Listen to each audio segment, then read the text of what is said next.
Selamat pagi jemaat, kita bersyukur hari ini kita tiba di penghujung tahun dan kita belajar kembali Yesus adalah Raja kekalnya kita. Tadi melalui komuni kita diingatkan kembali apa yang telah Kristus lakukan dalam hidup kita. Hari ini saudari kita Dita, bagaimana karakternya berubah ketika dia mengingat apa yang telah Kristus lakukan dalam hidupnya. Banyak hari ini Kristen suka mengingat dan itu tidak salah. Kita juga diperintahkan Kristus untuk mengingat kembali apa yang telah Kristus lakukan dalam hidup kita. Dan hari ini kita akan belajar juga apa yang akan dia lakukan ke depan. Jadi walaupun Kristus enggak di dunia, dia akan terus melakukan hal-hal yang luar biasa ke depan. Ketika kedatangannya pertama kali, Kristus adalah sebagai juru selamat, tapi kedatangannya yang kedua, dia sebagai raja. Dan kita akan belajar tentang Kristus adalah everlasting king. Judul khotbah saya hari ini, Knowing Everlasting King. Kenapa? Mengenal raja kekal. Kadang-kadang kita hari ini lebih akrab, lebih familiar melihat Yesus, mengenal Yesus sebagai juru selamat kita. Tapi kita perlu mengenal dia juga. Dia adalah raja kekalnya kita. Sisi raja dalam diri Yesus. Sebelumnya mari kita bersatu di dalam doa. Tuhan, terpujilah Engkau Bapa kami di surga. Bapa kami yang kekal. Tidak ada Tuhan yang bisa mengubah. Kau berkata di kitab Wahyu, akulah Alfa, akulah Omega. Sejak awal, bahkan sampai akhir. Itulah Engkau. Engkau tetap Tuhan. Kami mengakui atau tidak. Dunia menerima atau tidak. Tidak ada satu argumen pun yang bisa membantah Engkau adalah Tuhan. Kami bersyukur Engkau datang ke dunia di dalam Yesus untuk memberikan kami keselamatan, penebusan dosa, pengampunan dosa, dan memberikan kami kesempatan hidup yang baru menjadi pengikut Kristus.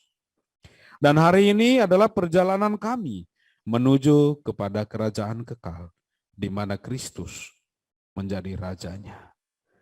Biarkan Tuhan hati kami lembut, dibimbing, dituntun, diajar oleh Roh Kudus untuk terus menumbuhkan iman, kasih, pengharapan dalam diri kami. Sertai hamba-Mu, biarlah Engkau Tuhan yang menuntun setiap perkataan hamba-Mu. Di dalam Yesus Kristus, Tuhan Juru Selamat kami berdoa. Amin. Dan kita masih terus belajar dari kitab Daniel. Ini tema kita sepanjang bulan ini. Dikatakan di Daniel 7 ayat 13 sampai 14. Aku terus melihat dalam penglihatan malam itu, tampak datang dengan awan-awan dari langit, seorang seperti anak manusia.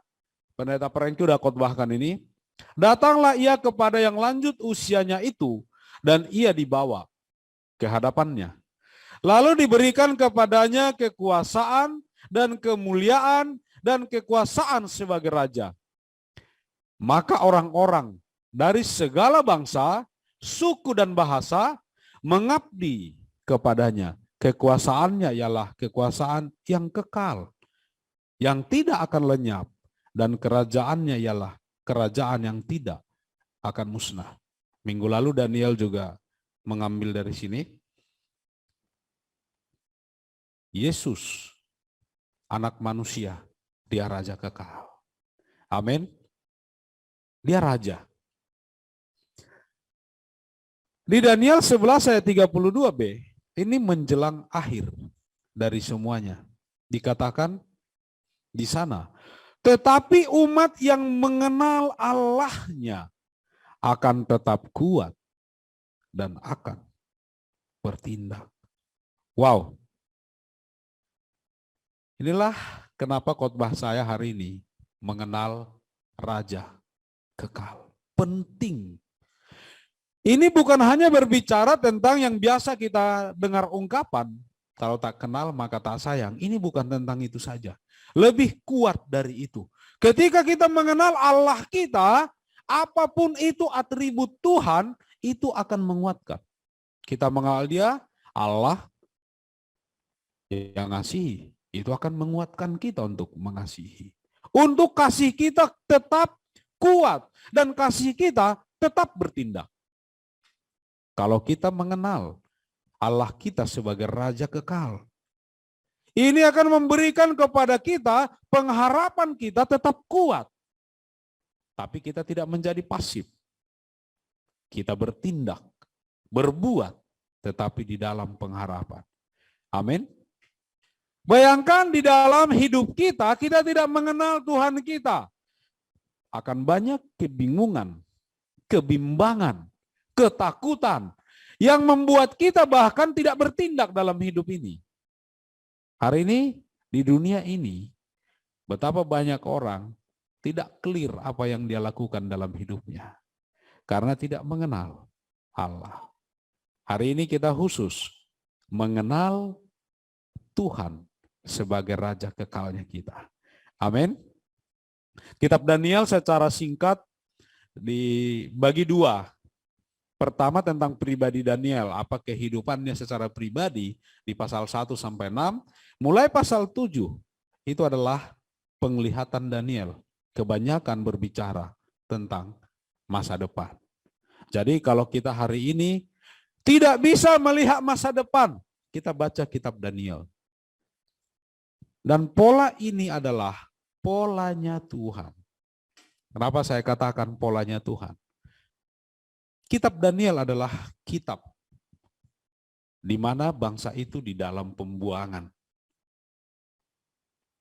Kita menjalani satu hari yang kita tidak mau jalani, itu menderita sekali. Menjalani 70 tahun yang kita tidak mau jalani, itu bagaimana rasanya? Kalau saya sendiri mungkin saya bertahan, tapi saya juga melihat anak saya harus menjalani hal yang sama. Cucu saya lahir menjalani hal yang sama. Keluarga saya. Bahkan Daniel bukan seorang berdosa, tapi dia harus menjalani juga sesuatu bersama bangsanya Tuhan. Kenapa penting kita kelihatan masa depannya? Kenapa Tuhan kasih clue? Tuhan kasih sedikit. Dia kasih teasernya. Ini loh masa depan, walaupun enggak dijelaskan semua. Tapi masa depan menjadi pertanyaan kita semua. Kalau ada brother sister di sini yang lagi dulu waktu sebelum, apalagi single ya, belum punya pacar, pasti kapan punya pacar? Itu pertanyaannya. Itu tentang pertanyaan masa depan sebenarnya. Tiba-tiba udah punya pacar. Pertanyaan berikutnya masa depan apa? Kapan tunangan? Setelah tunangan kelamaan juga bertanya lagi, mau dibawa kemana hubungan ini? Itu kan pertanyaan masa depan semua. Betul ya? Akhirnya diputuskan menikah. Kita memutuskan untuk menikah, berjuang lagi sinamot. Berjuang lagi segala hal. Sama setelah menikah, setelah kita menikah, kita berpikir lagi pertanyaan masa depan. Kapan punya anak? Semua pertanyaan kita adalah pertanyaan masa depan. Dan pertanyaan terakhir bagi kita adalah bagaimana akhir segalanya? Dan inilah yang ditunjukkan Tuhan kepada Daniel dan kepada bangsa Israel. Kalau kita baca Daniel 2 dan Daniel 7 ya, ini paralel. Ini enggak berfungsi. Oke, ini Daniel 2 dan Daniel 7. Ini adalah sebenarnya penglihatan yang paralel ya. Kenapa paralel? Yang Daniel 2 itu yang melihat adalah Nebukadnezar sendiri. Dan diterjemahkan mimpinya oleh Daniel. Tetapi di Daniel 7 itu berbicara, itu juga penglihatan tetapi Daniel sendiri yang melihat. Menariknya penglihatan ini berbeda. Lihat, kalau di Daniel 2 dilihat raja. Di Daniel 7 sudah binatang. Ini sudah dinubuatkan dan diuji secara sejarah. Tepat terbukti. Membuktikan waktu itu masa Babilonia yang dilambangkan dengan kepala emas tua dan singa dengan sayap Raja Wali, bahwa kerajaan itu akan runtuh oleh Medo Persia. Itulah dada dan lengan dari perak. Kemudian ada beruang dengan 3 rusuk di mulutnya. Itu rakus sekali. Kemudian itu pun akan berakhir oleh kerajaan Yunani di bawah pimpinan Alexander Agung. Itulah yang dilambangkan dengan perut dan pinggang dari tembaga, kemudian macan tutul dengan 4 sayap. Kenapa macan tutul? Karena kecepatan. Alexander Agung, manusia tercepat menguasai dunia dalam hitungan tahun. Tetapi dia juga cepat meninggal. Kemudian yang digantikan oleh Romawi. Itulah paha dari besi, kaki dan besi dan tanah liat, campuran binatang lain menakutkan. Bahkan binatang yang enggak pernah ada. Dan kita tahu, dia bertanduk 10. Itu ada penjelasannya semua. Kalau kita mengerti ini saja, kita akan mengerti baca kitab Daniel. Ada tahun di sana, itu persis semua urutannya. Jadi kita harus memuji Tuhan bahwa apa yang diperlihatkan Tuhan tentang masa depan itu pasti terjadi. Jadi kalau di di Yeremia 29 dikatakan ketika mereka menuju ke pembuangan, dikatakan Tuhan, masa depan penuh harapan, itu benar. Oke. Tetapi di tengah segala semua kekuasaan itu dikatakan begini, sementara Tuanku melihatnya, terungkit lepas sebuah batu tanpa perbuatan tangan manusia, lalu menimpa patung itu tepat pada kakinya yang dari besi, dan tanah liat itu sehingga remuk. Terbukti semua kerajaan itu tidak dihancurkan oleh tangan manusia, bukan karena orang Israel berhasil menaklukkan mereka, memberontak seperti perjuangan kita waktu kita dijajah. Tetapi tanpa perbuatan tangan manusia, hancur semua kerajaan itu. Di Daniel 8 ayat 25, dan oleh karena akalnya, penipuan yang dilakukannya akan berhasil. Ia akan membesarkan dirinya dalam hatinya dan dengan tak disangka-sangka, banyak orang akan dibinasakannya. Juga ia akan bangkit melawan raja, segala raja. Tetapi tanpa perbuatan tangan manusia, ia akan dihancurkan. Banyak penafsir mengatakan ini adalah tentang seseorang Antiochus Epiphanes. Dia adalah salah satu dari 4 kaisar setelah Alexander. Dialah yang paling kejam. Dialah yang bahkan bait Allah, bayangkan bait Allah di Yerusalem, dinajiskan nama dia. Dipotong dia babi di tengah bait Allah. Begitulah kejamnya orang ini. Tapi dikatakan tanpa perbuatan tangan manusia ia akan dihancurkan. Dia mati karena sakit, selesai. Wow. Apa yang kita belajar hari ini? Tuhan kita, Yesus Kristus, masih bertindak di dunia ini. Amin. Bukan berarti dia di surga duduk-duduk. Tidak. Dia mengendalikan semuanya. Nebukadnezar ketika melihat itu, dia berkatalah raja kepada Daniel, sesungguhnya lah Allahmu itu Allah yang mengatasi segala Allah dan yang berkuasa atas segala raja. Dan yang menyingkapkan rahasia-rahasia, sebab engkau telah dapat menyingkapkan rahasia itu. Yesus adalah raja kekalnya kita.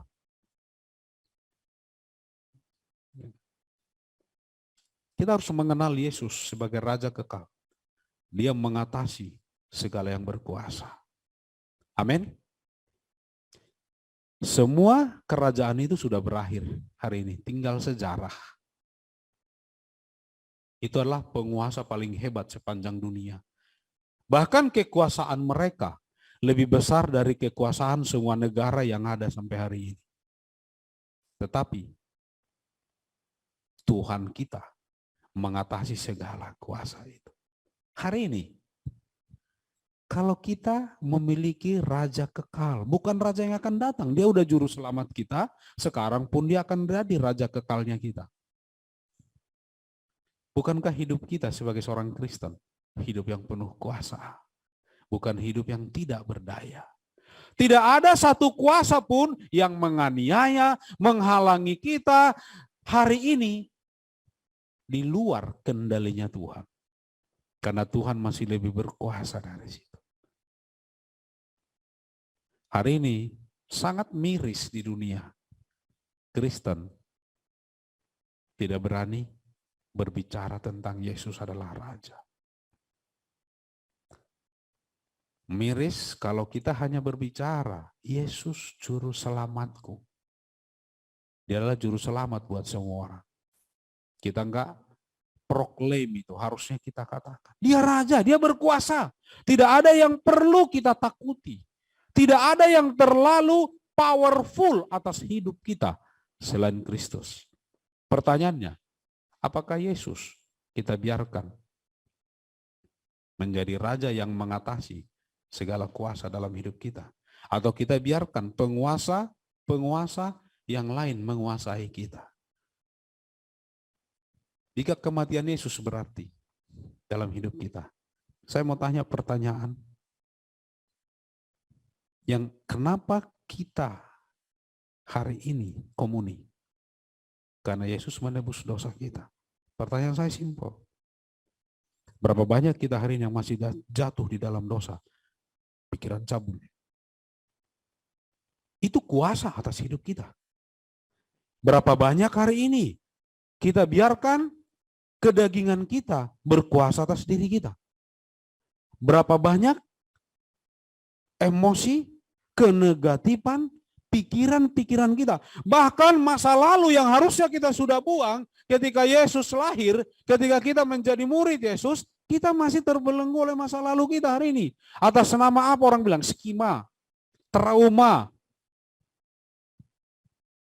Yesus sudah mengambil semuanya. Orang yang lonely nggak perlu lagi lonely. Yesus sudah lonely, dia kalahkan loneliness. Di atas kayu salib. Penghinaan dikalahkan sama Yesus. Segala hal. Dan dia raja sekarang. Yang saya takut, jemaat semua yang kita lagi beribadah ini, bahkan Yesus belum jadi juru selamat dalam hidup kita. Bagaimana dia menjadi raja kekal? Harusnya kita sekarang yang mengaku Yesus adalah Tuhan dan juru selamat kita. Kita hidup sebagai anak raja. Ada anak raja yang minder, takut berbicara. Tidak. Tidak. Tuhan kita mengatasi segala kuasa. Amin. Kita lanjut ya. Nah, ini Nebukadnezar. Ini kata-kata Nebukadnezar di ayat 30. Berkatalah raja. Bisa lihat itu bangunan itu. Bangunan tempat dia tinggal dan dia punya bangunan di sana. Salah satu yang didirikan Nebukadnezar apa? Keajaiban dunia, taman gantung di Babilonia. Kenapa? Di Asyur itu tidak ada tanah yang subur. Makanya Nebukadnezar ciptakan taman gantung dan hijau. Untuk melihat di negaranya bisa tumbuh. Itulah hebatnya orang ini di masa itu. Berkatalah raja, bukankah itu Babel yang besar itu, yang dengan kekuatan kuasaku dan untuk kemuliaan kebesaranku telah kubangun menjadi kota kerajaan. Dalam satu kalimat, udah 3 kali ku, aku. Raja belum habis bicara ketika suatu suara terdengar dari langit. Kepadamu dinyatakan, ya Raja Nebukadnezar, bahwa kerajaan telah beralih daripadamu. Hitungan detik, belum selesai kalimat, suara Tuhan muncul. Engkau akan dihalau dari antara manusia. Dan tempat tinggalmu akan ada di antara binatang-binatang di padang. Kepadamu akan diberikan makanan rumput seperti kepada lembu. Dan demikianlah akan berlaku atasmu sampai 7 masa berlalu. Hingga engkau mengakui bahwa yang Maha Tinggi berkuasa atas kerajaan manusia dan memberikannya kepada siapa yang dikehendakinya. Hari ini dunia penuh dengan kata apa? Aku, pikiranku, perasaanku, egoku, kepentinganku. Kalau aku orangnya begini, bro. Kalau aku orangnya begini, aku. Manusia sekarang ini tidak gampang diberi nasihat walaupun firman Tuhan. Tersinggung, marah. Kalau kita bilang ke orang, bro, kenapa nggak minta nasihat? Pendeta kok ngurusin urusan pribadi ya? Kepo. Karena manusia sekarang, saya selalu katakan, agama terbesar hari ini adalah hak asasi manusia. Berapa banyak undang-undang yang dilahirkan sekarang, undang-undang perlindungan hak. Hak, tentang aku. Saya marahin disiplin anak saya, tetangga bisa adukan saya ke Komisi Perlindungan Anak. Tujuannya sih baik, tetapi ujung-ujungnya hak asasi manusia. Hari ini orang kita ngomong dikit, pelaporan ini. Bahkan sudah ada undang-undang. Karena apa? Hanya karena perlakuan tidak menyenangkan. Udah bisa masuk kita. Aku.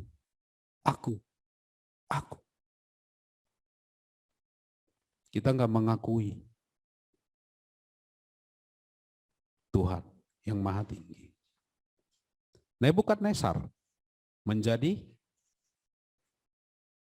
seperti lembu.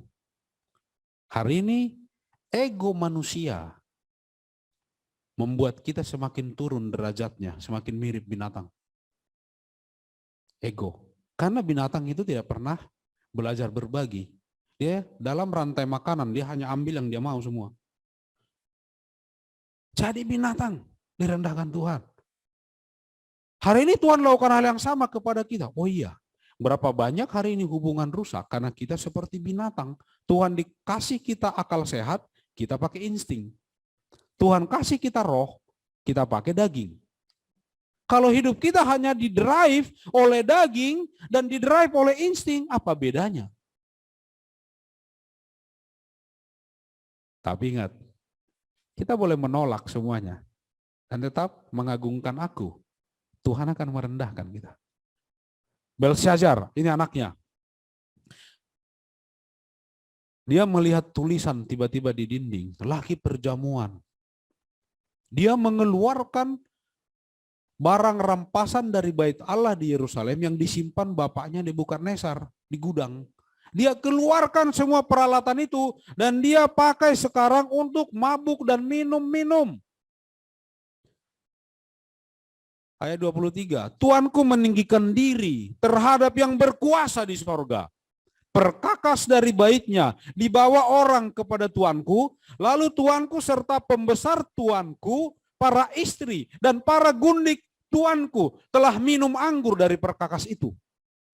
Tuanku telah memuji-muji dewa-dewa dari perak dan emas, dari tembaga, besi, kayu, dan batu yang tidak dapat melihat atau mendengar atau mengetahui. Dan tidak tuanku muliakan Allah yang menggenggam napas tuanku dan menentukan segala jalan tuanku. Dan inilah makna perkataan itu, mene, masa pemerintahan tuanku dihitung oleh Allah dan telah diakhiri. Belshazzar tidak merendahkan dirinya di hadapan Tuhan. Pada malam itu juga terbunuhlah Belshazzar, raja orang Kasdim itu. Saya membaca ayat ini, saya harus mengerti karakter raja kita. Yesus raja loh. Raja itu keputusannya mutlak loh, bukan demokrasi. Bukan suara terbesar. Raja itu adalah begini hidup, begini mati. Dikatakan, Tuanku meninggikan diri terhadap yang berkuasa di sorga. Hanya memakai perkakas bait Allah untuk sesuatu kemabukan. Bait Allah semua kita yang di sini, yang mengaku kita bait Allah. Lepas dari itu, benar atau tidak, kita harus cek kebenarannya dari firman Tuhan. Kita semua adalah pengikut Kristus, adalah bait Roh Kudus. Dan kita gunakan apa? Kita perkakas baitnya Allah. Tadi malam kita ngapain? Kalau kita adalah bait Kristus, tubuh Kristus, bait Roh Kudus, apa yang kita lakukan dengan tubuh Kristus hari ini? Kalau kita untuk beribadah aja kita nggak datang. Nggak tepat waktu. Berapa banyak hari ini nyaman. Dulu kita berbicara begini, kita tunggu offline, kita datang ke gereja. Sekarang kita buka di sini. Berapa orang yang mau datang ke sini? Kosong nih kursi. Karena mungkin kita sudah nyaman juga online. Tapi bait Allah bukan tentang online atau offline. Untuk apa kita pakai bait Allah hari ini? Setiap hari. Untuk apa Roh Kudus berdiam di dalam diri kita? Untuk apa? Mencapai karir yang hebat? Tidak, Roh Kudus tidak dibutuhkan untuk itu. Untuk apa? Sukses secara dunia. Roh Kudus tidak dibutuhkan untuk itu. Roh Kudus dibutuhkan untuk misi. Roh Kudus dibutuhkan untuk memberikan kita karakter baru. Karakter rohani. Roh Kudus diberikan untuk membangun kita punya kasih, sukacita, damai sejahtera, kesetiaan, kemurahan, kelemah lembutan, penyangkalan diri. Self control itu buah roh. Kita bait Allah. Hari ini tubuh kita gunakan buat apa?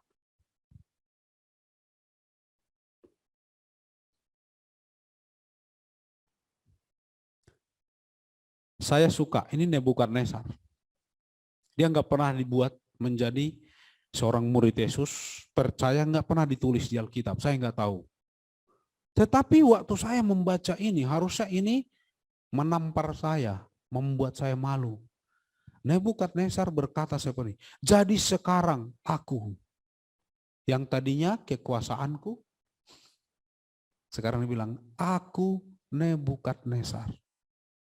Memuji, meninggikan, dan memuliakan Raja Sorga yang segala perbuatannya adalah benar dan jalan-jalannya adalah adil dan yang sanggup merendahkan mereka yang berlaku congkak. Kalau Kristen hari ini harga dirinya gampang tersinggung, kita tidak lebih baik dari Nebukadnezar. Waktu saya baca ini, persiapkan khotbah ini seharian, lama saya siapkan. Kenapa?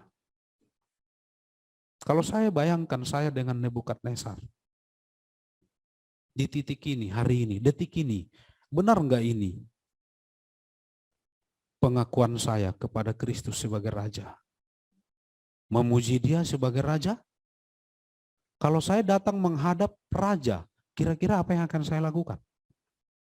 Meninggikan Dia, memuliakan Dia dalam setiap hidup saya, setiap hari. Benar enggak? Saya memuji perbuatannya atau perbuatanku yang mendominasi perbuatannya? Atau jalanku lebih tinggi dari jalannya? Hari ini, kalau kita mengenal Yesus adalah Raja kekal, kita harus percaya. Dia merendahkan yang berlaku congkak. Tidak ada ruang bagi kita berlaku congkak, angkuh. Tidak ada bisa kita mengambil apapun kredit bagi diri kita sendiri atas hidup kita. Karena dikatakan, Dia yang menggenggam nafas Kita, kalau kita hidup hari ini. Wow, 70 tahun bangsa Israel di pembuangan. Mengapa? Kalau kita baca Yeremia, karena congkak. Apa kecongkakan mereka? Nabi-nabinya Tuhan mereka tidak dengarkan. Imam-imamnya Tuhan bicara firman, mereka tidak dengarkan. Bahkan mereka menangkap nabi, mengajak. Hari ini saya mau katakan, kalau itu terjadi kepada umat Tuhan Israel, kita juga enggak kebal. Apa cara kita hari ini merespon firman? Siapapun yang membawakan. Kalau ada pemimpin katakan, kita kumpul grup. Kita masih melihat enggak? Ini dari Tuhan. Atau kita melihat itu kan kata-kata dia aja. Merendahkan dan berlaku congkak.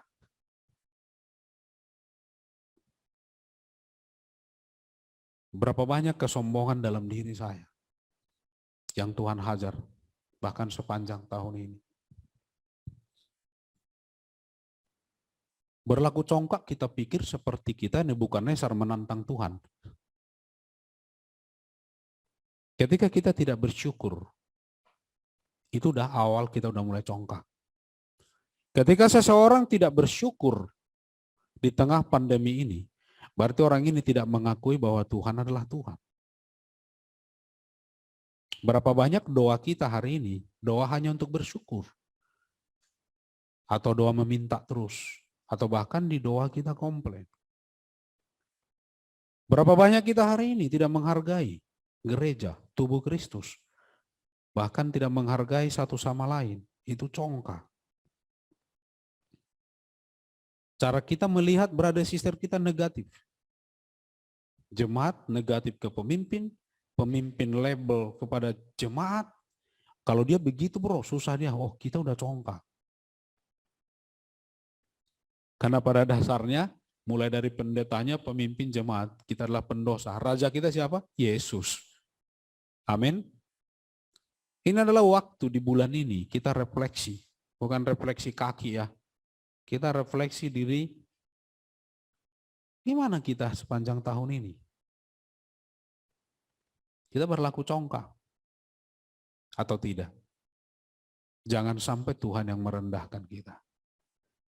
Dan kalau kita tidak mengakui Tuhanlah yang maha tinggi, pilihannya kita akan jadi Nebukadnezar atau kita jadi Belshazzar. Kalau Belshazzar mati, Nebukadnezar jadi binatang. Ya karakter kita kan makin menurun. Ingat, setiap dosa di Roma 3:23 membuat kita kehilangan kemuliaan Allah. Orang berpikir dosa itu adalah akibatnya.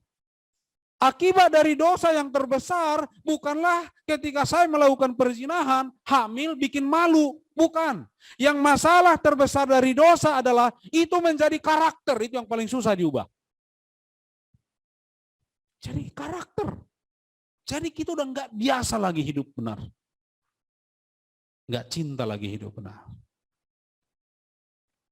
Raja kekalnya kita, dia akan merendahkan siapapun yang berlaku congkak. Mau umatnya udah duluan kan lagi di pembuangan. Orang lain berlaku congkak, diturunkan juga semuanya. Dan itu berlaku sampai hari ini. Kita lanjut. Kitab Daniel, brother sister, saya nggak tahu ya, mungkin nanti akan ada waktu, mungkin tahun depan kali ya, kita dalami sama-sama Daniel dan Wahyu. Itu banyak sekali paralelnya. Aku ambil di pasal 7 aja, ini baru satu pasal loh, belum seluruh Daniel. Itu sudah banyak paralelnya itu. Penglihatannya sama. Kenapa kok bisa paralel?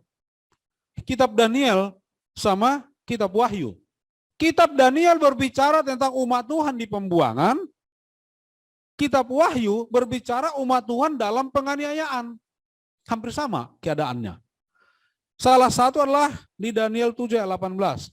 Sesudah itu orang-orang kudus milik yang maha tinggi akan menerima pemerintahan dan mereka akan memegang pemerintahan itu sampai selama-lamanya, bahkan kekal selama-lamanya. Amin.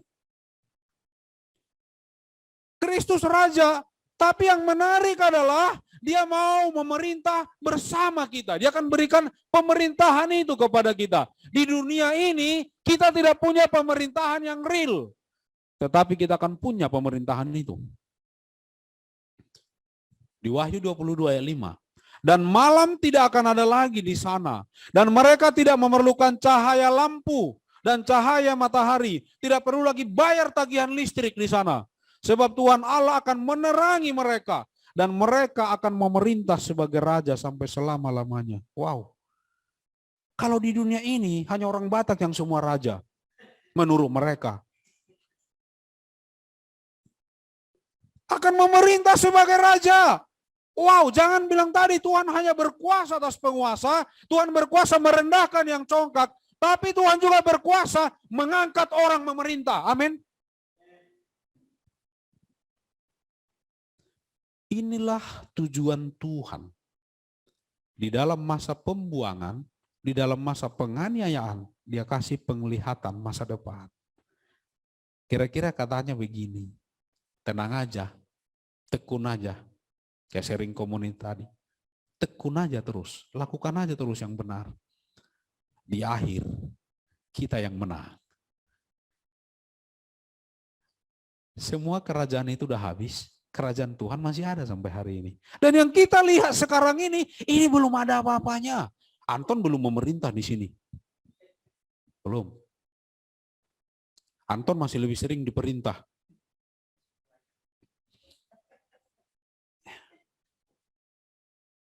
Saya kasih tahu lagi lebih ini. Ambil waktu. Nanti pulang. Ini PR buat kita semua. Tulis kata-kata di dalam kitab Wahyu. Barang siapa menang. Kita akan dapat 7 hal. Piwa udah tahu, saya udah pernah jelaskan. Barang siapa menang, kita akan dapat 7 hal. Minggu lalu, Daniel udah bilang, nama kita akan tercatat di kitab kehidupan. Tidak itu aja, barang siapa menang, ia akan kududukan bersama-sama dengan aku di atas tahtaku. Sebagaimana aku pun telah menang dan duduk bersama-sama dengan Bapakku di atas tahtanya. Wow. Siapa bertelinga hendaklah ia mendengar apa yang dikatakan Roh kepada jemaat. Bukankah ini doa Yesus di Yohanes 17? Dikatakan supaya aku di dalam engkau Bapa dan mereka di dalam kita. Satu. Kalau Bapaknya kita raja, bukankah kita pangeran? Tapi jangan jadi pangeran kegelapan. Ini dikududukan bersama dengan aku di atas tahtaku. Barang siapa menang. Itulah tujuannya. Menang atas penganiayaan, menang atas pembuangan, menang atas penderitaan, menang atas kedagingan, menang atas dosa, menang atas diri kita sendiri. Barang siapa menang. Sekali lagi, di kitab Wahyu, tulis barang siapa menang. Akan muncul 8 atau beberapa ayat, tapi 7 yang berbicara upahnya apa. Kenapa 7? Sempurna. Raja kekal yang kita kenal, dia ingin memerintah bersama orang kudus. Semangat jadi orang kudus. Orang Malang pindah ke Kudus. Orang Surabaya pindah ke Kudus. Ya. Yang ngerokok di Samsu pindah ke Jarum Kudus. Bukan itu maksudnya. Memerintah bersama orang kudus. Kenapa dia biarkan itu terjadi? Ini adalah bagian dari rancangan Tuhan. Suatu hari kita akan memerintah bersama dia. Kalau nanti kita dalami kitab Wahyu, apakah itu di masa 1000 tahun, kerajaan 1000 tahun. Apapun itu, yang penting bagi saya, 1 hari aja memerintah bersama Kristus. Bagi saya cukup. Yang penting kita bicara ini yang gak penting. Tapi inilah raja kita. Dia ingin loh bersama kita. Amin. Mengenal raja kekal. Jangan pernah berhenti. Mengenal Kristus sebagai raja kekal. Karena dia mengatasi semua yang berkuasa. Dan tidak ada lagi kekuasaan yang harusnya berkuasa atas kita. Amin. kita menang atas dosa kita. Dia merendahkan yang berlaku congkak. Konsisten sepanjang Alkitab. Tuhan gak suka orang yang meninggikan diri, akan direndahkan. Hari ini, jangan takut kepada dunia. Takutlah kalau Tuhan sampai merendahkan kita. Jadi kalau hari ini ada saudara kita menegur kita supaya tidak sombong, kita bersyukur. Karena mereka anak raja juga yang menegur kita. Amin. Di akhir semuanya, walaupun kita akan tinggalkan semua properti kita di sini, di dunia ini, tapi semua orang kudus akan memerintah bersama Kristus. Selama-lamanya loh. Bukan hanya satu periode seperti jabatan di dunia. Amin. Apapun keadaan kita hari ini, biarlah kita semakin mengenal Raja kekalnya kita adalah Kristus. Tidak cukup mengenal Kristus sebagai juru selamat, tapi dia juga adalah Raja kekalnya kita. Amin. Kita bersatu di dalam doa. Tuhan, Daniel ketika melihat penglihatan itu, hatinya gelisah. Disingkapkan kepada dia 700 tahun sebelumnya. Sebelum Yesus datang pertama kali. Tapi disingkapkan juga akhir masa. Wow. Itu memberikan penghiburan kepada umat Israel. Juga kepada jemaat mula-mula yang mengalami penganiayaan hebat. Mereka perlu melihat ke masa depan. Dan hari ini kamilah penggenapan dari penglihatan itu yang mengalami kedatangan Yesus sebagai juru selamat.